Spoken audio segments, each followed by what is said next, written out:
High above a deep green canyon on the Bogotá River, where mist curls like breath from another world, a mansion clings to the edge of a cliff. Pale, elegant, and unsettlingly still. This is the Hotel del Salto, overlooking the thunderous Tequendama Falls of Colombia. For nearly a century, it has stood there like a ghost, beautiful by day, sinister by night, a place where the boundaries between myth, death, and history seem to dissolve in the roar of the waterfall below. This is the story of how a place of divine legend became one of Colombia's most haunted landmarks.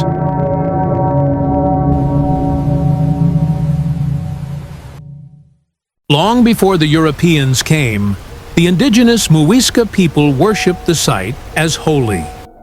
The Tequendama Falls, plunging 132 meters into a mist-filled gorge, were not just a wonder of nature. They were a spiritual portal. According to Muisca legend, their god Bochica saved humanity here. When the rain god Chibchacum flooded the Bogotá plains to punish human arrogance, Bochica appeared on a rainbow and struck the mountainside with his golden staff, splitting the rock. The water drained away, forming the magnificent waterfall we see today.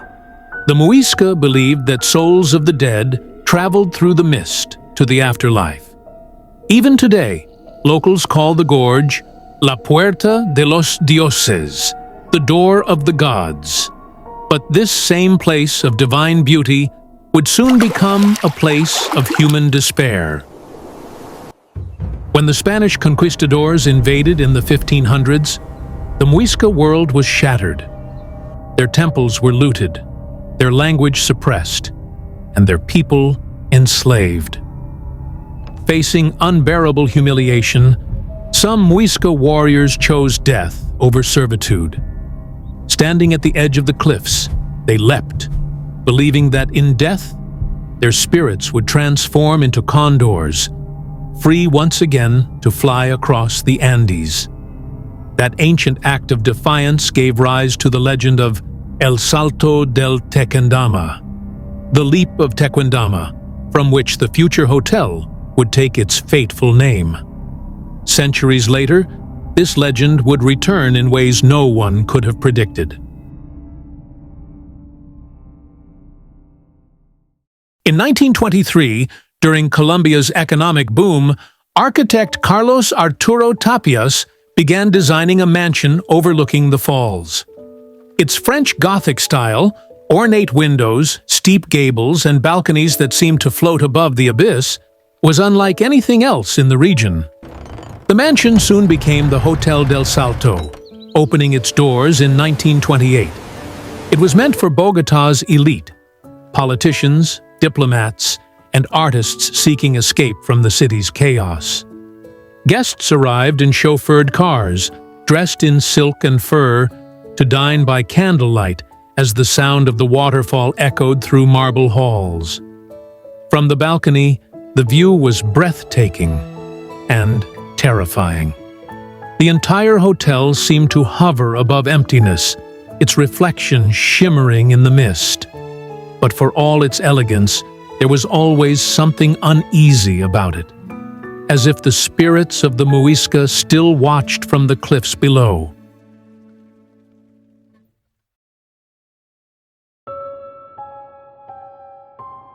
The first strange incidents began quietly. Housekeepers spoke of cold spots in empty rooms and chandeliers that swayed, though no wind blew. One maid quit after claiming she saw a wet handprint appear on a mirror, moments after cleaning it. Guests sometimes awoke to find their luggage moved, their doors ajar, or whispers echoing from the corridor. But the most chilling story came from room 308. In the early 1930s, a couple checked in for a weekend escape. That night, the man reportedly went mad, shouting that the walls were breathing. The next morning, staff found the woman dead, her body sprawled by the window overlooking the abyss. Her lover was gone, vanished without a trace. Ever since, visitors have sworn to see her figure at dusk. A woman in white, standing by that same window, her gaze fixed on the mist below. Locals call her La Novia del Salto, the bride of the leap. Others claim she is not alone. Drivers passing the road at night have reported seeing pale figures by the cliffs. And one taxi driver in the 1970s swore a woman flagged him down, only to disappear as she opened the car door. By the 1940s, the hotel's reputation had changed. The wealthy stopped coming, replaced by those drawn by tragedy.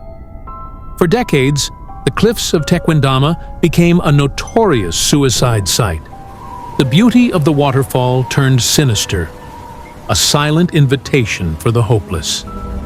Police records from the 1950s describe dozens of bodies recovered from the gorge each year. Some left notes at the edge of the balcony. Others came from Bogotá just to vanish into the mist. Locals began to say that the river claimed souls, that each time someone jumped, the roar of the falls grew louder, as if the gorge itself were hungry. Guests who stayed overnight reported nightmares, sleep paralysis, and phantom cries that echoed from the canyon. A priest brought in to bless the building reportedly refused to stay past sunset. By the 1970s, the hotel's glamour had faded completely. The once sparkling Bogotá River below had become a toxic black ribbon, choked with waste and sewage. The smell of decay rose into the halls. The Hotel del Salto, once a symbol of luxury, became a symbol of death. In the early 1990s, after years of decline, the hotel closed its doors for good. Rain seeped through broken ceilings. Ivy crawled across its walls. Windows shattered, floors warped. The building became a playground for ghost hunters and thrill seekers. Some filmed themselves spending the night inside, reporting sudden drops in temperature, invisible footsteps, and strange laughter echoing from upstairs. A 2005 investigation by local journalists described finding fresh footprints in the dust, even though no one else had entered the building that day. Others spoke of seeing faces pressed against the windows from the outside, faces too high, too far from any ledge. One legend says that every New Year's Eve, the ghosts of those who jumped return to the balcony. When midnight strikes, they leap again, vanishing before they touch the water. And yet, amid all the fear, there was a strange kind of beauty, a haunting reminder of how deeply history and sorrow had intertwined at Tequendama. After 2 decades of silence, something extraordinary happened. In 2011, a restoration project began, not to erase the ghosts, but to honor the past. The National University of Colombia and the Ecological Farm Foundation of Porvenir worked together to transform the building into a museum. By 2013, it reopened as the Casa Museo Salto del Tequendama, dedicated to biodiversity, culture, and memory.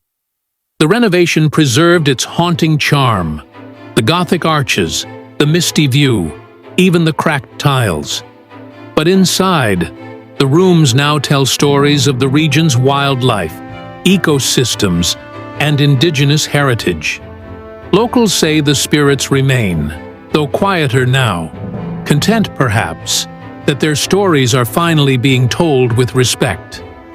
The museum closes at dusk, just before the night winds begin to rise, out of both superstition and respect for the legends that linger. Today, the Hotel del Salto stands reborn, but its aura is unchanged. Visitors still feel a chill when they walk its halls. Some swear they've heard faint whispers near the staircase, or smelled perfume in empty rooms. Others say that on misty mornings, you can glimpse a figure in white standing by the cliff, waiting for the dawn. The walls remember the laughter of the elite, the cries of the desperate, the silence of the forgotten. Tequendama Falls, the door of the gods, remains what it always was, a threshold between worlds. Here, the Muisca gods opened the earth to release the flood.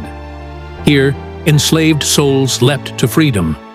And here, a mansion rose and fell, only to rise again. Not as a hotel for the living, but as a monument to all who passed through its veil. The mist still rises from the gorge each morning, veiling the cliffs in white. And if you listen closely, above the roar of the waterfall, you might hear it, faint, rhythmic, like a heartbeat. Perhaps it's the sound of the earth remembering. Or perhaps it's just the Hotel del Salto, breathing once more.